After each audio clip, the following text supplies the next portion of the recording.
మన తెలుగు బిడ్డ మురళీ నాయక్ ఈ జిల్లా వాసి మురళీ నాయక్ ప్రాణాలు కోల్పోవడం చాలా బాధేస్తుంది. జమ్మూ కాశ్మీర్ సరిహద్దుల్లో పాకిస్తాన్ జరిపిన కాల్పుల్లో మన ఉమ్మడి జిల్లాకు సంబంధించిన వ్యక్తి నిన్న చనిపోయారు. గోరంట్ల మండలం కల్లి తండాకు చెందినటువంటి మురళీ నాయక్ వీర మరణం. దేశం కోసం చనిపోయారు. బాధేస్తుంది. వాళ్ళ తల్లిదండ్రులతో ఇప్పుడే నేను మాట్లాడాను. తల్లి వచ్చి జ్యోతిబాయ్, తండ్రి వచ్చి రామ్ నాయక్. వారికి నా ప్రగాఢ సానుభూతి తెలియజేస్తున్నా. ఈ రాష్ట్రం, ప్రభుత్వం, సమాజం మీకు అండగా ఉంటామని ఈ సభా సమావేశంలో హామీ ఇస్తున్నానని చెప్పి కూడా నేను మీకు తెలియజేసుకుంటున్నాను. 2 సంవత్సరాలు ఆర్మీలో ఉన్నాడు. ఎనలేని సేవలు అందించాడు.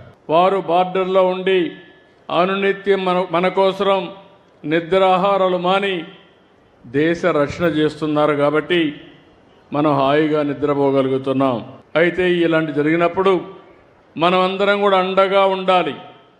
దేశభక్తితో ముందుకు పోవాల్సిన అవసరం ఉంది.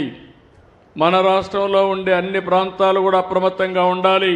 దేశం చేసే పోరాటానికి ప్రతి ఒక్క వ్యక్తి సంఘీభావాన్ని తెలియజేయాలి. అండగా ఉంటామని నినదించి చెప్పాల్సిన అవసరం ఉందని చెప్పి కూడా నేను మీకు తెలియజేస్తున్నాను. భారత్ మాతాకి, భారత్ మాతాకి, భారత్ మాతాకి.